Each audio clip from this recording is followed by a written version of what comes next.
Good evening. Miraculous, thank you.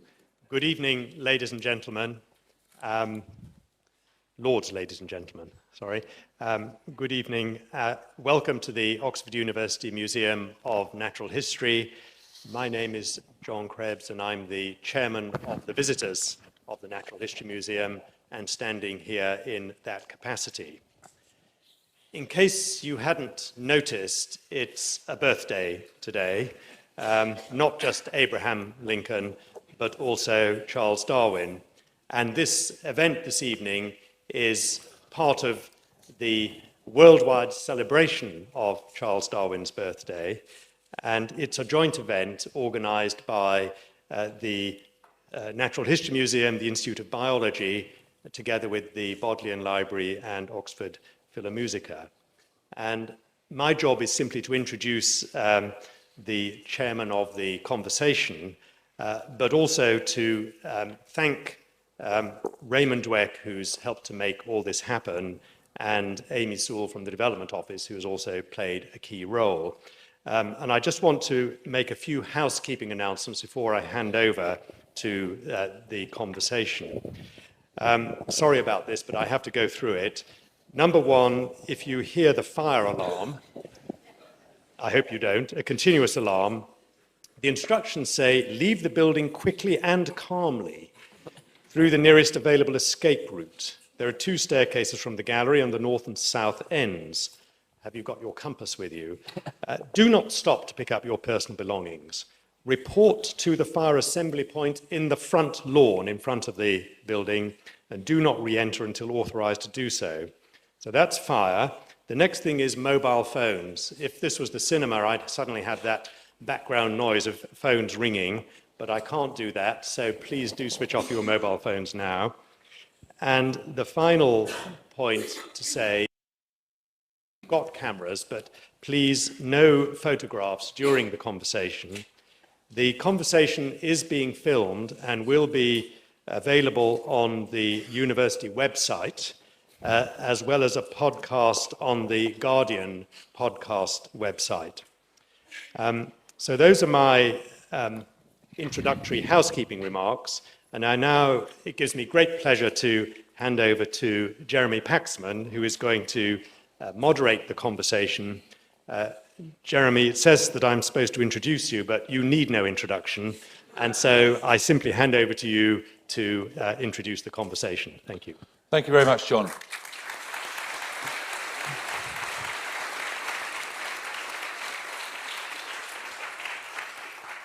I wouldn't worry too much about the health and safety announcements. The chances of a fire 2 days running in the same place are extremely remote.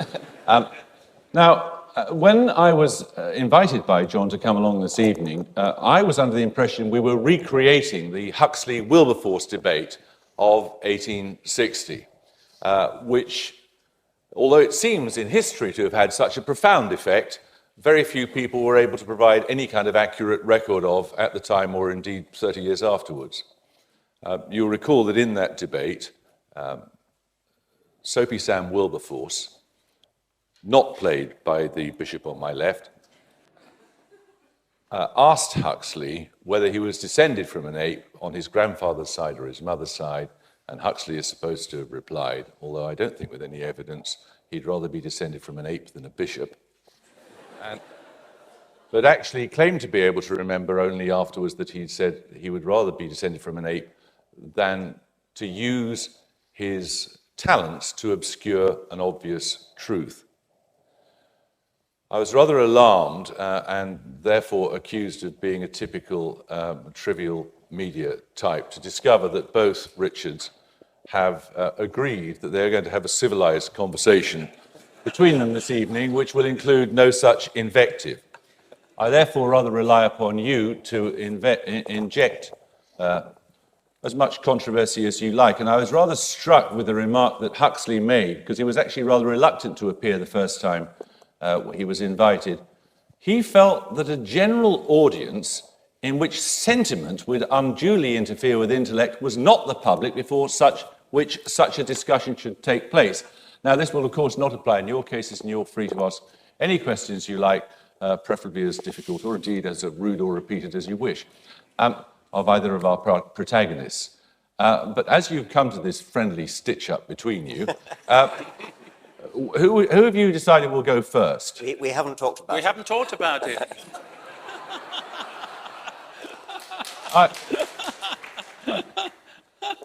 Well, I don't think so would stand up in a court of law, you know. Right, well, I think you could start then, Richard. Winston Churchill said, "History will be kind to me. I intend to write it."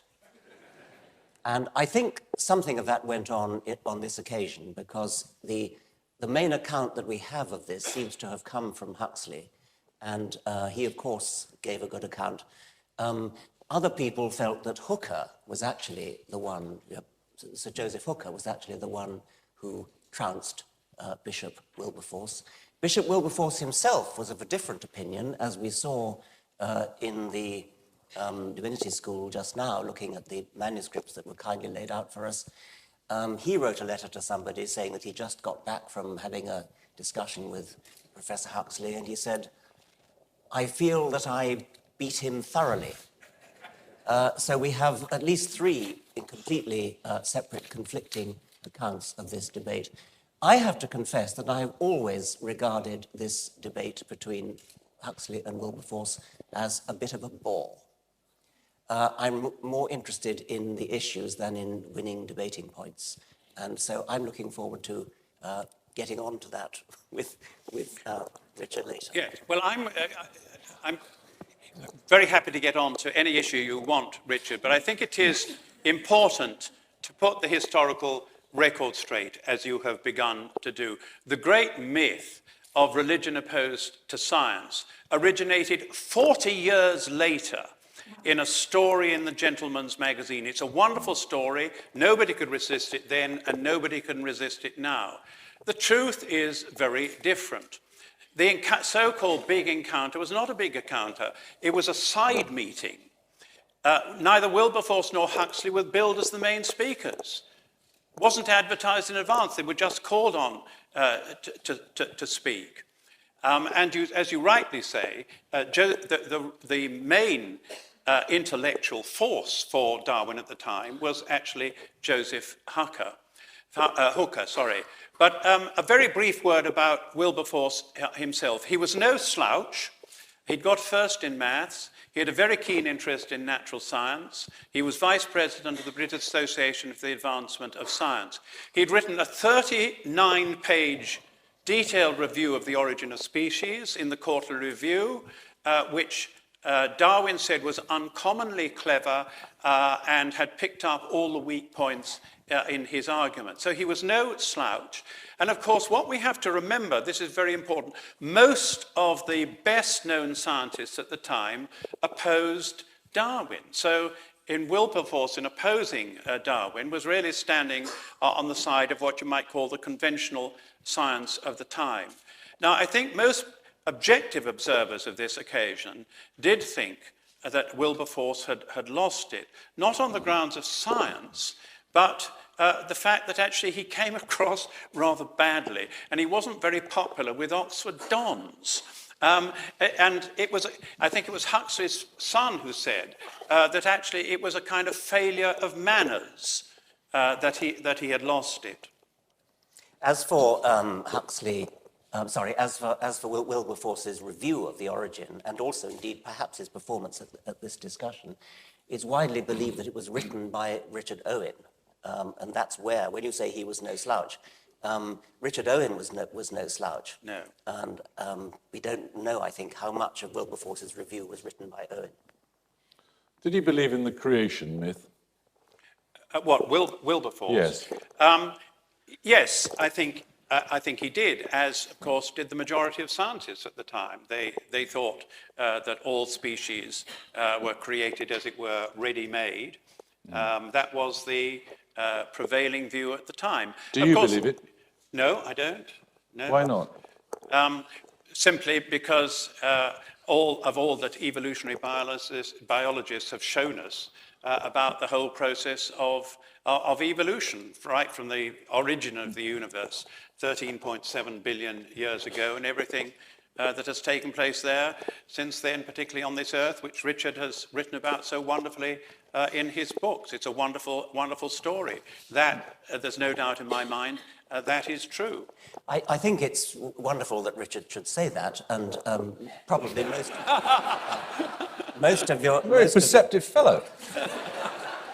Most of your colleagues in the Church of England, at least, would probably say the same.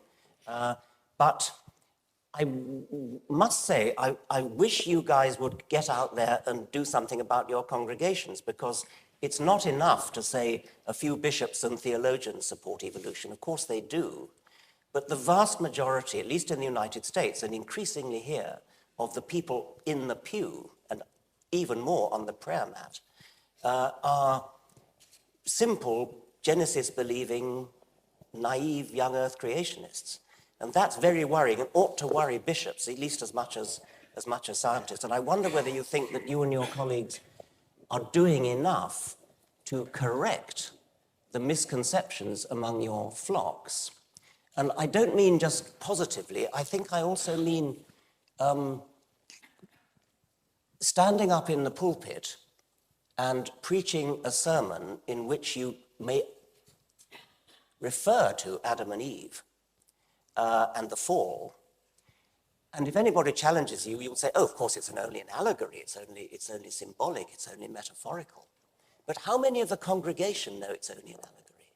And that's what worries me, because there's this kind of tendency for preachers generally to assume that everybody knows that what they're talking about is symbolic and allegorical, and overlook the fact that their audience is actually taking it literally. Why does that matter, though?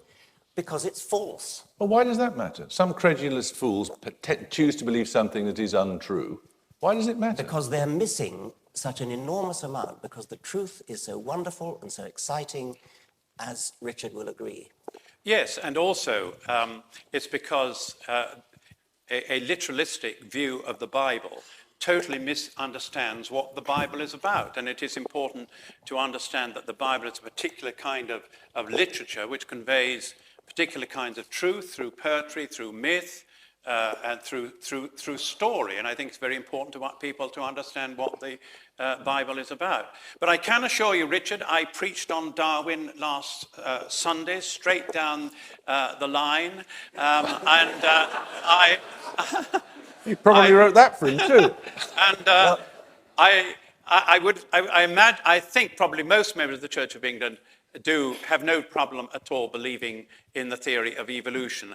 I did get one very furious email afterwards, and I had to write back and say that, you know, with all respect, I just couldn't believe, didn't think there could be a meeting of minds, because her fundamental premises were so different from mine. But you're quite right, it is a worrying situation in the country. The latest opinion polls show that only about 50% of the population believe in the theory of evolution, and certainly amongst young evangelical Christians and young Muslims, there is still a strong creationist belief. Teachers find that in schools, apparently. That's why this whole question of whether creationism should be taught in schools has arisen so sharply, because apart from anything else, teachers have found in their science classes there are people who actually take that view. Well, that is very worrying. And, it is worrying. And you and I have, of course, collaborated in trying to do something about that. But I want to come back to what you were saying about what the Bible really is, what Genesis really is. It's symbolic, it's mythical, it's poetic. That's a convenient thing to say in the 21st century, and because that's the best you can say of it. But do you think the authors thought it was? I mean, didn't the people who wrote Genesis believe it? Well, I think that the authors who wrote what we call the Bible were very well aware that the Bible contains many different kinds of literature. I mean, obviously, apart from this, you've got letters in it, the letters of St. Paul. You've got biographies, the Gospels. In the Torah, the Hebrew Scripture, you've got laws for living of all kinds. Talk about Genesis, because that's... Well, Genesis, I think it'd be true to say that many of the patristic fathers, people like Augustine, interpret. Well, first of all, they thought that what we would call the literal interpretation of the Bible was not the most important. The most important was the allegorical and the spiritual and the moral. The spiritual and moral truths you got from it. So they weren't interested so much in the literal side. And St. Augustine, for example, like a lot of other people, thought that when Genesis referred to day, of course it wasn't a human kind of day. It was a God's kind of day, which was a very, very long time. So it wasn't what we would call a straightforward literalism. When Jesus told parables, there's no question about it. He knew that it was a parable he was telling, and he didn't expect his audience to take it literally. He knew it was a parable. But although Augustine may well have interpreted Genesis as an allegory, how did he know, and how do you know, that the Bronze Age anonymous authors who originally, well, it came from Babylonian myths, I think. It doesn't seem plausible to me that you can automatically assume that because something is a holy book, that the authors of it intended it to be allegorical, when most people who read it throughout history have interpreted it literally. And why wouldn't you interpret it literally? Well, anybody who does literature knows that any piece of literature gets reinterpreted in every generation, and what we receive is always a reinterpretation of a reinterpretation of a reinterpretation. That is the nature of literature. And it doesn't really, frankly, matter so much what they meant, if that is ever recoverable, and that is really rather doubtful. What is much more important is what we actually think it means to us today. And that account in the book of Genesis, from a religious point of view, is saying that the whole universe, moment by moment, is dependent upon a power beyond itself. And there is an ultimate divine fiat, which is expressed in that kind of story way. You and I have just had the privilege of listening to a wonderful performance of Haydn's Creation, which I think was specially put on for your honour, Richard, because we knew that you'd want to begin this evening by listening to some words of Scripture and hearing how wonderful they were. Now, listening to that's not science. But it is saying, first of all, there is something awesome and wonderful about the universe, which I know you believe in very strongly. And I'd like to get on that at some point, because you've described yourself in public on film as, in some sense, a deeply religious man. And I'm sure that for you, as for me, in Haydn's Creation, something of that sense of awe and wonder before the universe was expressed. My feeling was that even the wonderful music of Haydn couldn't disguise the banality of the words that we were listening to. We need great poetry to express the wonder of the universe, but Genesis isn't it. Or if it is, there's nothing special about it. You could go to the origin myths of any people, ask any anthropologist. But I think I disagree with you on literary grounds there. Let there be light. And God saw everything he had made, and behold, it was very good. You can't do better than that.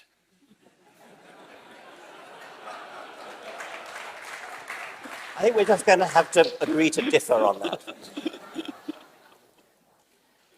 Is there a problem for you as a bishop in telling your congregation, or what is it bishops have? Dioceses, don't they? I mean, anyway, telling your flock that part of the Bible is clearly not meant to be believed, and parts apparently are meant to be believed. Which is which? Yeah. Yes.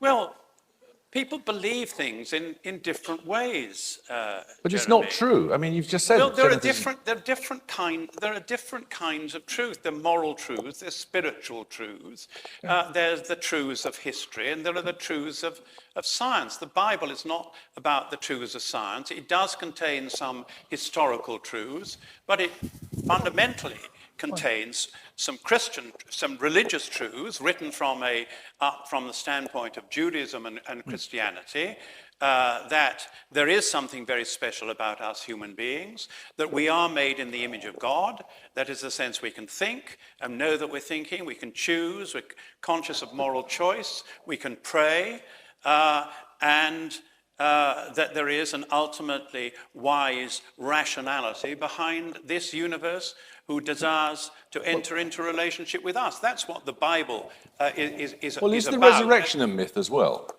I don't believe the resurrection is a myth. No, I Is believe the virgin birth a myth?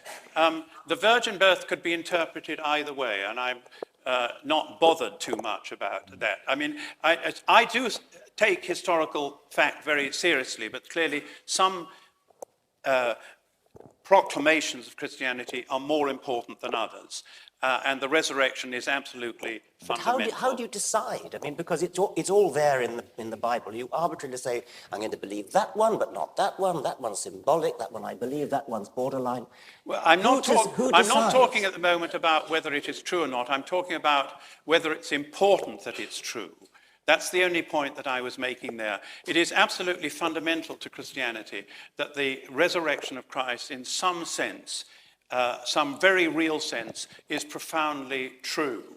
I believe that if that was not the case, then it would not be possible to be a Christian believer. So I do take very seriously the importance of certain alleged in inverted commas, historical facts.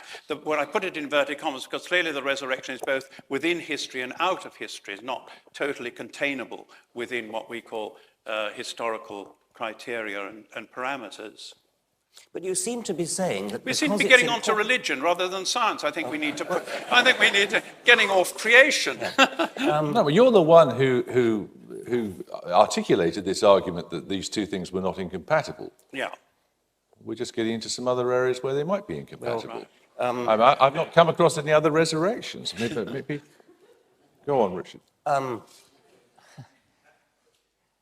Well, let's get on to science then, shall we? Yeah. Shall we? Yes. Yeah. Okay.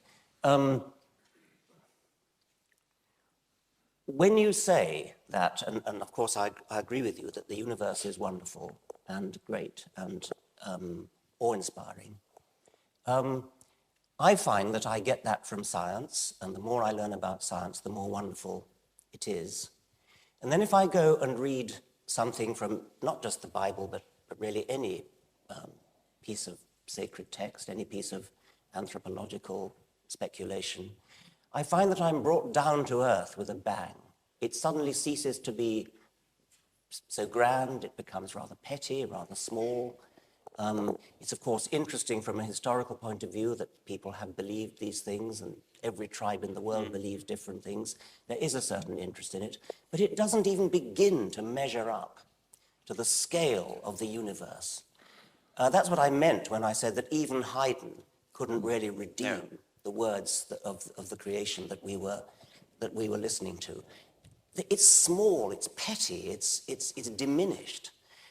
If only Haydn had lived a century or so later and could have written the Evolution Oratorio.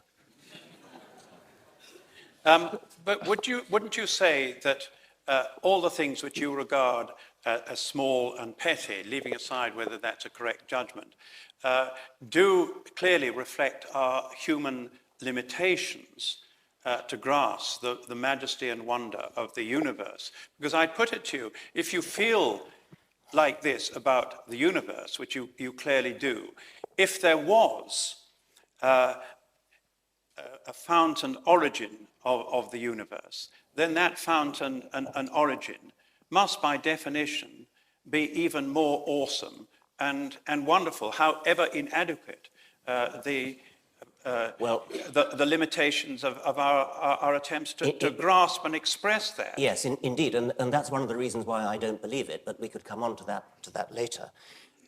Sorry, what you don't... Well, when you say fount... yes, but all I'm asking you to say yay or nay to is that you clearly have this profound sense of wonder and awe before the beauty and the complexity of the universe. All I'm suggesting to you that if there was a wise rationality behind all this, which caused it all to come into being, which moment by moment holds it in existence, then by definition, that wise intelligence would be even more awesome and wonderful. If there was, Yes, that's all I'm saying. I'm not putting in the same corner of saying, but if there was. What I meant was that my reason for not believing in it is precisely that something, that an intelligence capable of designing something so wonderful would exactly, in your words, have to be even more wonderful. That means even more improbable. Now, the biggest legacy, I think, that Darwin has given us, it's not just in biology. What Darwin has given us is a way of explaining how you can start from ultimate simplicity, the simple beginnings of the universe, the simple beginnings of life, and build up to it by slow, steady, intelligible steps to all the wonders that we see. That's what science does. Science explains how you can get these wonderful things if you start from something simple. Now, if you start from something complex, like an intelligence, then you've sold the pass. You have smuggled in a non-explanation disguised as an explanation. That was the point I was trying to make in answer to you there. But I would suggest that by definition, if there was a wise intelligence behind it all, then by definition, that wise intelligence must contain within himself or herself the whole of the complexity which has emerged in creation. But it's so improbable that you would get Well, that. Don't you see? To say something that's either probable or improbable, you must have some examples, but we don't have an example to say it's either probable or improbable. There's only one universe here Let's look at what Darwin actually did. Darwin showed that you can get complexity, you can get brains, eyes, wings, intestines, hearts. You can get all these beautiful and wonderful complex things starting from almost nothing, starting from molecules in the primeval soup and then going back before that. That is a stupendous feat of explanation. That's what Darwin did. That shows us what can be done by science in explaining the existence of complicated, awe-inspiring things, starting from simple things which don't need so much of an explanation. They still need an explanation, but not such a big explanation. The big explanation, which before Darwin came along, Paley and everybody else, as you said, there had to be an intelligence, as they thought, because it is so complicated. Darwin showed that you can get from simplicity to complexity by slow, steady, intelligible, gradual steps. That seems to me to undercut the whole argument for an intelligence that lies behind it. You could say, oh, well, God just decided that natural selection and evolution was the way to do it, was the way he was going to do his creation. That means that he chose the one method of doing it, which made him unnecessary. But you still have to face the issue that from this extraordinary simplicity at the beginning, there has emerged this whole complex process leading up to human minds which can enter into and understand the ordered processes of the whole system of evolution. This surely is quite extraordinary, that something as simple as basic matter should have eventually produced you and me and Jeremy sitting here. And the theory of evolution itself can't explain that. Yes, it can't explain how that simplicity was there in the first place, a simplicity which, as it were, had all this complexity built into it. It wasn't built in. There had to be an initial simplicity, and that does need an explanation, and that's something that physicists are working on. It's something that I can't help with. But it was simple. However difficult it may be to explain something simple, it's a hell of a lot more difficult to explain something complex. But would you agree that there are two kinds of explanatory theory? There's one which tries to describe a process of how something is coming about, which scientists do in their laboratories. But there is another kind of explanatory theory. When you go home or I go home, and we wonder about the experience of beauty or love or the pain of life, and we wonder what the heck's it all about. Now, you're not going to get a scientific explanation to that. You're going to get an answer that either there is a purpose or there isn't a purpose or we don't know, but it's a totally different question requiring a totally different answer.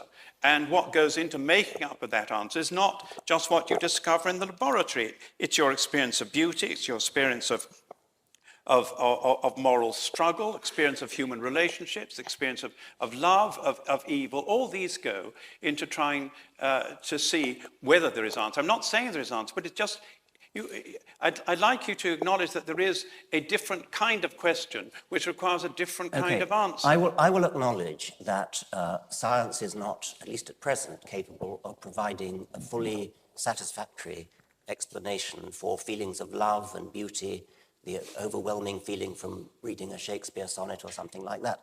I will accept that. What I will not accept is that religion provides any better an explanation than science does of that. These are mysterious things at present. They're mysteries which I at least believe science in principle can solve. Maybe it won't ever in practice solve, but in principle, you do not add anything to your understanding of a love of beauty or happiness or just plain love by injecting a supernatural creator. That doesn't help. We've still got a mystery. We've still got a mystery that we're working on, and it's very difficult. But I think, with due respect, you're not facing the issue that there are certain kinds of question which can only be answered or addressed in terms of whether there is a purpose or not a purpose. If I reach forward now and take that glass of water and somebody says, what happened? You get a description of what happened. If you say, well, why does he reach forward to take that glass of water? The answer, presumably, is a personal answer. I was thirsty, or I chose to do it. This is a different question which requires a different kind of answer. It is a different question, but I'm really surprised that you think it needs a religious answer, because... well, let me, if I may, point to your own writings. I think, if I might say so, the bits of the God delusion that are particularly helpful are when you write about morality. Now, what I gain from this is that although you think a capacity for moral choice or moral discrimination is in some sense built into us, we're not tied down by simply what nature's given us, because our moral sense becomes, as it were, enculturated. It takes cultural form through poetry, through the choices we make. Now, this seems to me to indicate that you're concerned about culture and human purpose, and not just what the evolutionary process has given us. Yes, I mean, of course I am. And if you're willing to do that in principle about morality, why wouldn't you in principle allow it to do it with the possibility of a spiritual, an ultimate spiritual meaning to life? I'm not arguing there is, just to hold open the possibility that it might be there. It's a legitimate question. If by spiritual you mean poetic, artistic, subjective, all those things I accept and regard as manifestations of brain activity, which we don't yet understand. If by purpose you say you mean some kind of ultimate purpose, what is the ultimate purpose of the universe? I don't think it's a legitimate question. I mean, it seems to me that we are beings who have been conditioned throughout our lives to ask purpose-type questions. It's easy to say my purpose in reaching for a glass of water is I want to drink. I mean, that's pure brain stuff. That's not a problem. If you say, what is the purpose of the universe? What is the ultimate purpose of the world? Then I would simply say that's not a legitimate question. It's not a question that deserves an answer. But it seems to me that a logical consequence of the view you're taking is that this very conversation which we're having together, as it were, has been built into the natural process, where for me it is a discussion about the possibility of truth or different kinds of truth. It's not just been built into us by nature. It's not predetermined and pre-selected. There are possibilities open of moving forward or moving somewhere I think new. we're just saying that humans are very complicated, and we have complicated conversations and social relations and culture, and that doesn't mean that ultimately there's not a scientific explanation. It may be one that we'll never But get. can I point also to your search for scientific truth, and particularly Darwin? I mean, Darwin was a very good person. We're certainly agreed on that. Man of enormous integrity, painstaking in the research he did, driven by the desire to get at the truth of things. And so are you. Now, this is much more than simply that something has been built into our bodies. It's more than simply activity going on in the brain. It's something else altogether. Well, how do you know? Well, let me ask you whether your desire for truth it's obviously important to you. And I'm sure you wouldn't want to think of it simply in terms of brain activity. Of course, there is activity going on. You would? Right. I mean, I can't think what else it would be. I mean, that doesn't make it any less... Well, of course, it's activity going on in the brain, but when you go into the lab, you don't think just, well, there's a lot of funny activity going on in my brain today. You're actually trying to, you don't think that, of course. No, you're totally involved in what you're trying to do. Of course, and similarly, when you fall in love, when you listen to music, you don't think, oh, think of all those neurons firing away. I mean, we are human, but that doesn't mean that if we're challenged to say, does the existence of a love of poetry and music and other people imply some kind of supernatural? No, it doesn't. But I think we're going to have to differ there. Do you think we ought to let somebody Okay, let's have some let questions somebody from... else? Well, you go on. You have to speak up a bit. Yeah, I think we are missing the point in this discussion because it's about Darwinism, and we won't come out of here knowing anything more than we knew when we entered into this debate. We are talking about things that are in the best of the side. Now, the way I see it is, Darwin didn't invent evolution. He came to a state where there was already the concept of evolution. His contribution was to say how the evolution works. And I would like to hear here from the speakers, the honorable speakers, what do they think Darwin contributed in this explanation of how the evolution works? Okay. I think that's for Rick. Because I know that there are very critical views that say that in his words, he really was wrong. Richard? Darwin didn't invent evolution, obviously, that's an old idea. He didn't even invent natural selection. There were other people who thought of natural selection.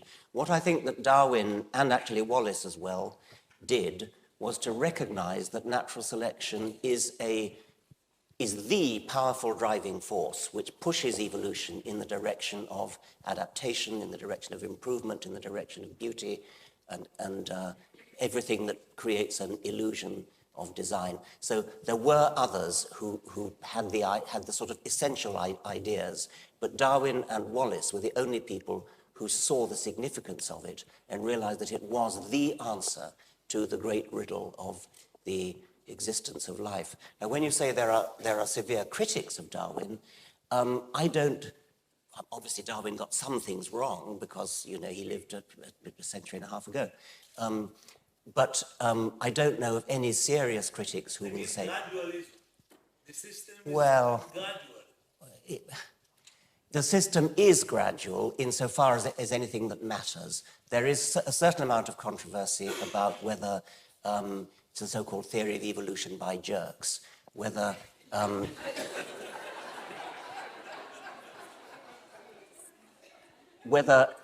evolution goes in abrupt steps sometimes. There is a certain amount of evidence in the fossil record that this can happen, but it's not a big deal. It doesn't detract from the fundamental point that evolution is gradual insofar as it explains the origin of complex apparent design. Okay, let's have another question. Yes, you sir. Mr. Dawkins. the experience of music or the experience of love might be explained by science. But it seems to me when you accepted that the ultimate question of what's the ultimate purpose of any of these things is a bad question, one we ought not to ask, but that leaves us as humans in a rather uncomfortable position. Because as your work has shown, we can give an account of how there's a special thing that humans can do, which is to think about our purposes and decide which purposes to have and which purposes not to have. And we often do that by pushing the purposes further and further back. But if the scientific story, the lesson of the explanation of purpose by evolution and natural selection is that there's no way of answering any of these ultimate purpose questions, then it makes us very uncomfortable as people that are deciding between our purposes. Now, maybe we just have to live with that, but I wonder if you've got anything more to say about that. One of the things that religion has as an advertisement is an answer to that question. If you feel uncomfortable, then that's just tough. Because something is uncomfortable, it doesn't make it untrue. Anybody who says religion makes you feel comfortable, therefore it's true, is obviously putting forward a logical non sequitur. Now, I don't feel all that uncomfortable, and I'm not quite sure why you do. I'm quite happy to live my life as a human being, to forget that as I love and listen to music and all those nice things, that to forget that it is neurons firing that are making me have those feelings. Of course I don't do that. Of course I'm an ordinary human being who feels the same way as anybody else. I do not know that science will ultimately ever explain those things, but I'm pretty sure that if science can't explain them, nothing else can. Yes, sir. I was a little disturbed, a lot disturbed at the beginning when we were discussing allegories and figurative perspectives, for example, Genesis, and the idea was, well, what's true and what's not true? The idea of an allegory is not a question of true and not true. I happen to love Aesop's fables. One of the most famous ones is the fox and the grapes. Well, no one says, well, it's a total lie. Foxes don't lie. Foxes don't do grapes. And this is a fox never did anything. It's a lie. That's not what it means. Of course, it factually didn't occur, but it is a truth because it's a description of human behavior in an allegorical form.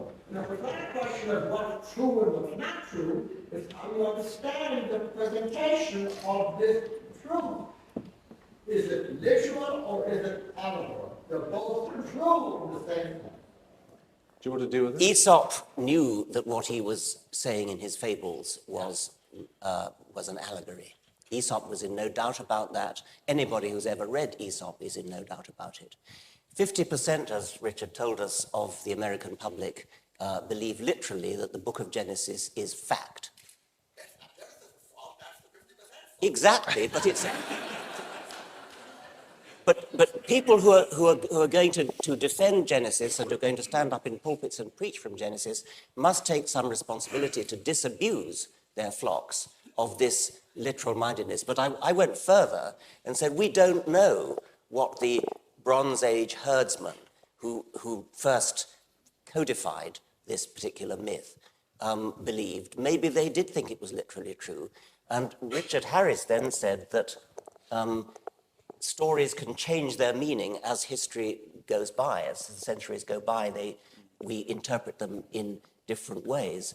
That's sort of all right. I mean, I can kind of see that, but it worries me when an awful lot of people take them as factually true, and I sort of feel that at least some respect should be given to the intention of the original meaning. If Aesop had believed literally in the story of the fox and the grapes, and we said, oh, well, of course, Aesop, never mind what he believed, we take it to mean that it's the story of the sour grapes. I sometimes feel, I mean, let me give you a little allegory of my own. Suppose that at some future time, the double helix, the DNA double helix, is shown to be false.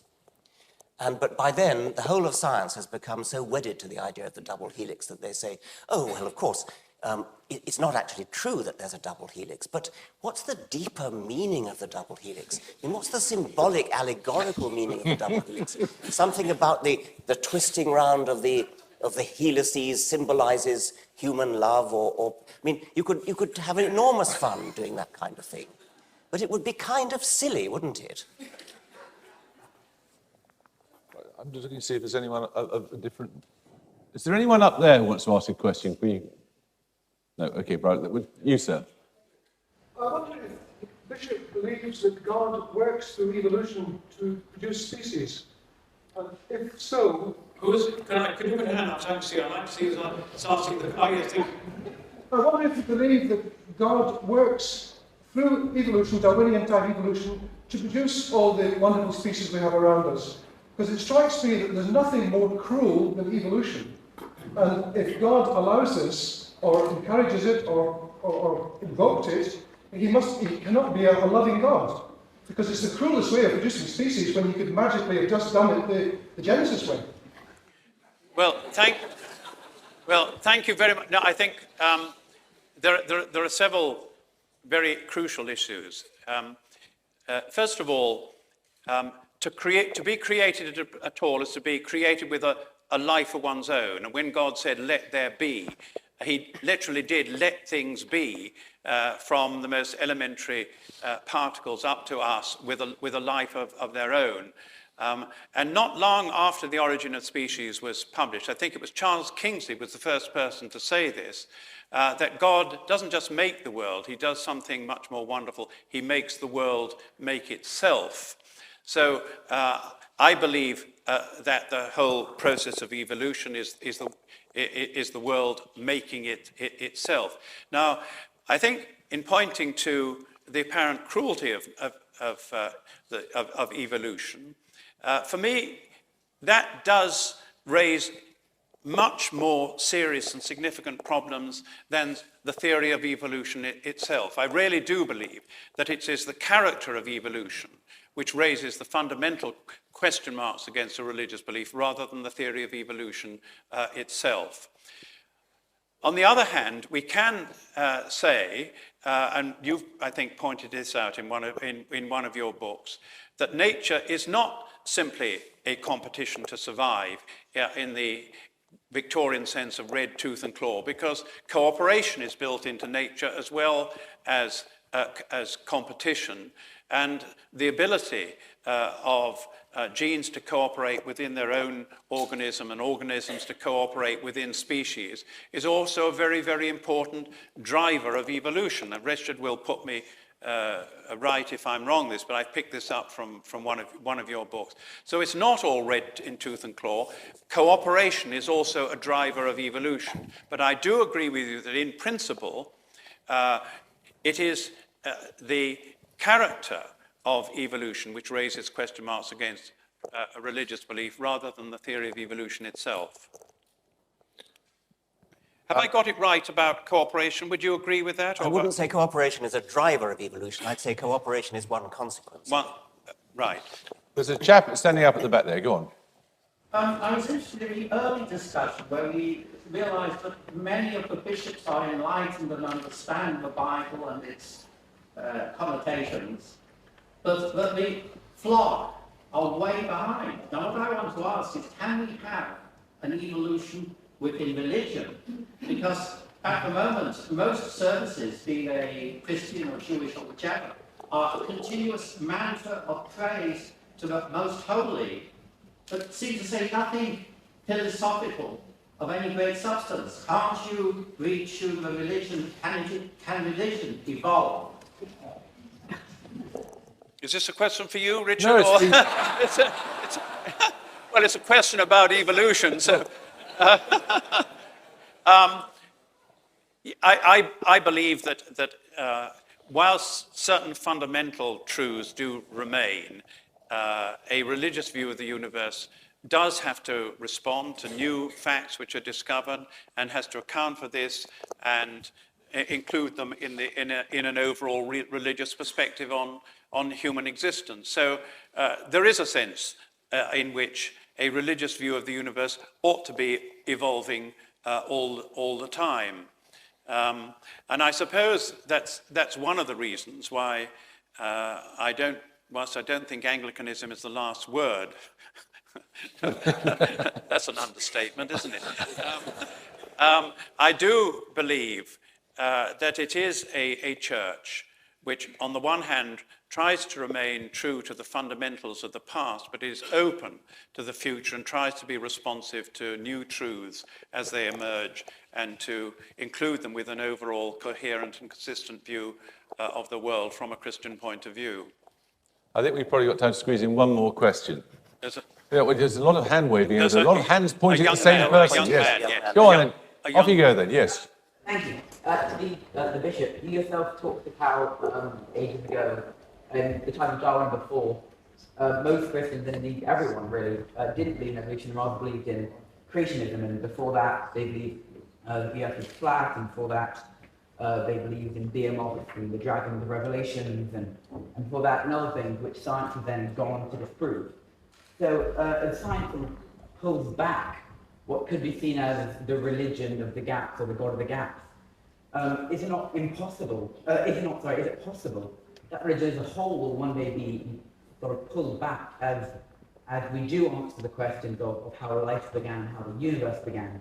And furthermore, does it not imply that the slow chipping away at sort of the realm of religion, what it covers, means that rather than a sort of celestial inspired religion, we have a more naturally occurring phenomenon, which sort of the primitive man invented as a pseudoscience, rather than having a set of beliefs which is absolute. Because if you're constantly changing what should be a divine belief, does not sort of make us think that it is a belief which cannot be guaranteed. Thank you for that. No, I don't think that religion is going to die out. I think that so long as we human beings are on this earth, we will go on posing questions to which religious answers are available, and there will be people who will believe those religious answers. I think it's absolutely fundamental to us as human beings that we do ask these kind of questions, and religions will remain there as offering people some of the possible answers which are available. I think we can probably squeeze one more in before we have to go. Yes, you've had your hand up a while.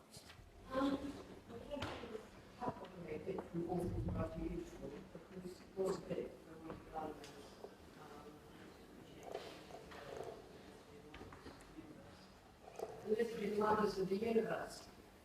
I actually believe with Nietzsche that we are involved in the meaningless universe. Furthermore, I believe that religion is evolved as a group identity for survival reasons. That's how we formed it. I'd like to know what religion has to contribute. Because it seems to me that the understanding Yeah, I'll repeat it for you in a second.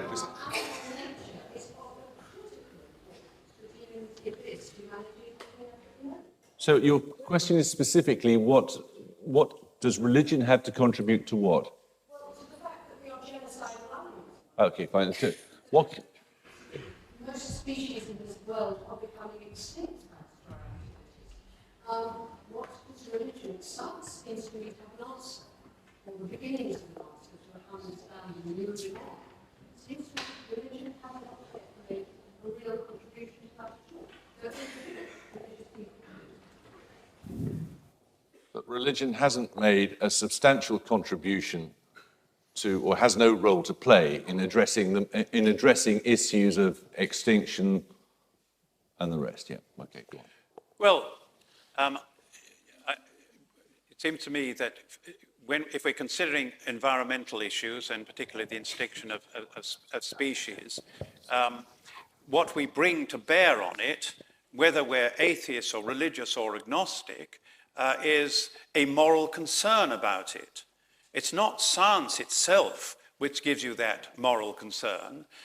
Many scientists will have a moral concern about the extinction of various species. So will religious people, so will non-religious people. But this is not a scientific question, it's a question about ethical responsibility.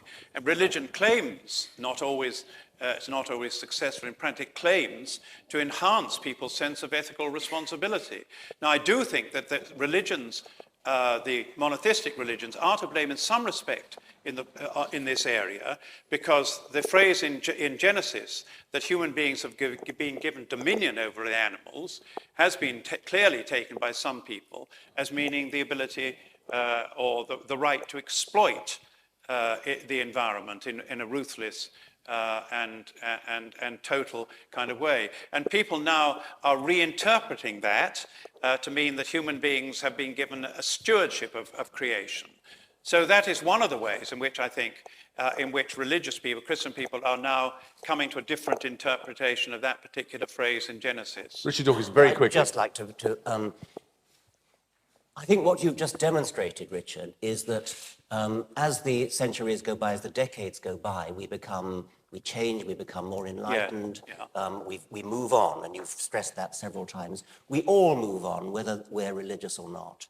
And so the ethic which says we now have stewardship of the earth, not dominion, is something which is secular as well as religious. Yeah. Now, you can, if you wish, having decided that on the basis of this shifting moral zeitgeist, you can then go back to your holy book and find verses that will support it. Yeah. But why bother? I mean, you've come to it through this shifting moral zeitgeist. We are all in this together, moral philosophers, legal philosophers, parliamentarians, journalists, just ordinary people. We agree about our shifting morals, our shifting ethics, our shifting politics.